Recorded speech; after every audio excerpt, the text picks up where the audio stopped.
नमस्कार। आज हम हिंदी साहित्य के भक्तिकाल के 3 दिग्गजों कबीर, सूरदास और तुलसीदास पर कुछ बेहद दिलचस्प आलोचनात्मक कथनों की गहराई से पड़ताल करेंगे। जी। हमारे पास स्रोत के तौर पर भक्तिकाल कथन पीडीएफ से चुने हुए अंश हैं, जिनमें हिंदी के जाने-माने आलोचकों के विचार शामिल हैं। हाँ, और मकसद यही समझना है कि इन महान कवियों को अलग-अलग नजरियों से कैसे देखा गया। बिल्कुल। तो चलिए शुरू करते हैं ये साहित्यिक विवेचना। और यहाँ सबसे रोचक बात यही है कि देखिए, एक ही कवि को लेकर कितने अलग-अलग मत उभरते हैं। सही कहा। कोई उनकी भाषा पर गौर करता है, कोई समाज पर उनके असर को तौलता है, तो कोई सिर्फ उनके काव्य के सौंदर्य में डूब जाता है। हाँ, ये विविधता ही कमाल की है। अच्छा, कबीर से ही शुरू करते हैं। उनकी भाषा को लेकर ही कितने अलग-अलग विचार हैं। जी बिल्कुल। आचार्य रामचंद्र शुक्ल, देखिए, वो मानते हैं कि कबीर की भाषा बहुत सधी हुई या परिष्कृत भले न हो, पर उसमें गजब का असर और चमत्कार है। हाँ, मतलब पैनापन है। दूसरी तरफ आप देखें तो सुनीति कुमार चटर्जी उसे हिंदी ब्रज भाषा का मिश्रण बताते हैं। और सूर्यकरण पारेख उसे राजस्थानी कह देते हैं। हाँ, और उदय नारायण तिवारी तो उसे बनारस की बोली मतलब भोजपुरी पर आधारित खिचड़ी भाषा कहते हैं। ये जो भाषा पर बहस है ना, ये असल में दिखाती है कि कबीर का प्रभाव कितना फैला हुआ था। हजारी प्रसाद द्विवेदी जिस मिलन बिंदु की बात करते हैं, जहाँ ज्ञान और अशिक्षा, भक्ति और योग, निर्गुण और सगुण सब आके मिलते थे, कबीर वहीं खड़े नजर आते हैं। अच्छा। तो उनकी भाषा की यही मिलीजुली प्रकृति शायद उनकी व्यापक पहुंच का ही नतीजा थी। और फिर कबीर का वो अक्खड़पन, उनका बेबाक अंदाज, इस पर भी देखिए कितनी अलग राय हैं।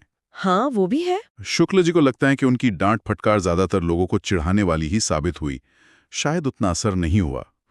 ये शुक्ल जी का मत है। लेकिन हजारी प्रसाद द्विवेदी उन्हें बिल्कुल अलग ढंग से देखते हैं। सिर से पैर तक मस्त मौला, फक्कड़। बिल्कुल मस्त मौला, दुनिया की परवाह न करने वाला। द्विवेदी जी कहते हैं कि कबीर की सीधी सपाट भाषा ऐसी चोट करती है कि सुनने वाला बस सन्न रह जाता है। हाँ, कि बस धूल झाड़कर चल देता है, कुछ कह ही नहीं पाता। वो तो कबीर को हिंदी का सबसे जबरदस्त व्यंग्य लेखक तक मानते हैं। जी, और रामस्वरूप चतुर्वेदी भी कबीर में कई रंग देखते हैं। समाज को जगाने वाले विद्रोही भी और गहरे रहस्य और प्रेम वाले कवि भी। और इसी वजह से वो कहते हैं बिना कोई महाकाव्य लिखे भी वे महाकवि हैं। सही बात है।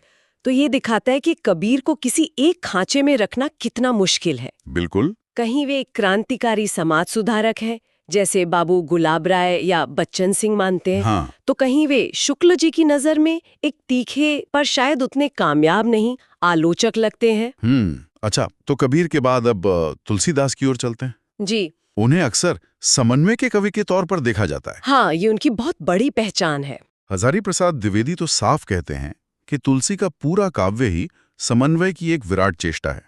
मतलब अलग अलग मतों में तालमेल बिठाने की कोशिश। और द्विवेदी जी ये भी मानते हैं कि भारत जैसे देश का लोकनायक वही बन सकता है जिसमें समन्वय का ऐसा अपार धैर्य हो। जी, उनके मुताबिक उस जमाने में तुलसी जैसी बारीक नजर और सार को पकड़ लेने वाली समझ किसी और में थी ही नहीं।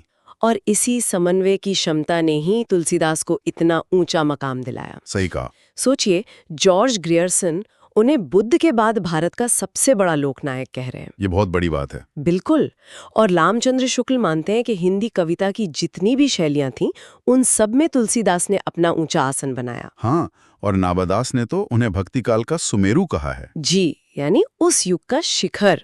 उनका रामचरितमानस खुद ही समन्वय का अद्भुत उदाहरण है। बिल्कुल। अच्छा, अब आते हैं सूरदास पर। हाँ, सूर। उनमें नाम लेते ही वात्सल्य और श्रृंगार याद आता है।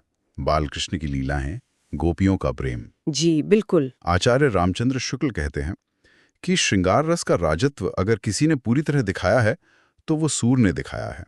और वात्सल्य और श्रृंगार का तो जैसे उन्होंने कोना कोना छान मारा हो। हाँ, शुक्ल जी तो सूर और तुलसी को हिंदी काव्य गगन के सूर्य और चंद्र बताते हैं। क्या उपमा है। और हजारी प्रसाद द्विवेदी के शब्दों में तो जब सूरदास वर्णन शुरू करते हैं तो मानो अलंकार शास्त्र हाथ जोड़कर उनके पीछे दौड़ता है। वाह। लेकिन मैनेजर पांडे एक बहुत अहम बात कहते हैं। क्या? कि सूरदास न कबीर की तरह समाज सुधारक थे, न तुलसी की तरह उपदेशक। अच्छा। वे तो बस प्रेम और सौंदर्य के अनंत अनुभवों के अनुपम शब्द शिल्पी थे। मतलब विशुद्ध कवि। हाँ, एक अनोखे कलाकार। और ये भी देखिए कि भले ही आधार श्रीमद् भागवत रहा हो, उनकी मौलिकता की भी खूब प्रशंसा हुई है। जी, रामकुमार वर्मा और नंदुलारे वाजपेयी जैसे आलोचकों ने माना इसे। हाँ। तो इन कवियों ने मिलकर जिस युग को रचा उसे श्याम सुंदर दास हिंदी साहित्य का स्वर्ण युग कहते हैं। जी, गोल्डन एज। और हजारी प्रसाद द्विवेदी के लिए तो ये समूचे भारतीय इतिहास में अपने ढंग का अकेला साहित्य है, एक नई दुनिया। बिल्कुल। और जॉर्ज ग्रियर्सन ने तो इस आंदोलन को बौद्ध धर्म से भी विशाल बताया, जिसका असर आज भी है। ये बहुत महत्वपूर्ण अवलोकन है। और ये सिर्फ कोई क्षणिक भावावेग नहीं था। डॉक्टर रामकुमार वर्मा कहते हैं कि इसकी जड़ें जमीन से जुड़ी थीं, ठोस धरातल की उपज थीं।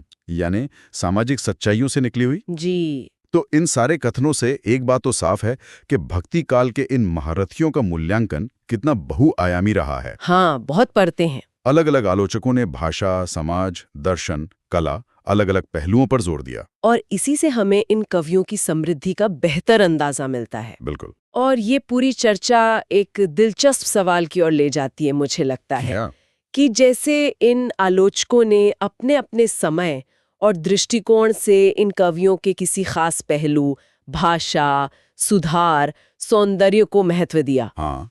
उसी तरह आज का हमारा अपना समकालीन संदर्भ हमें इन भक्तिकालीन कवियों के किन पहलुओं को सबसे अधिक प्रासंगिक मानने के लिए प्रेरित करता है। ये सोचने वाली बात है। जी, इस पर सोचना वाकई रोचक होगा।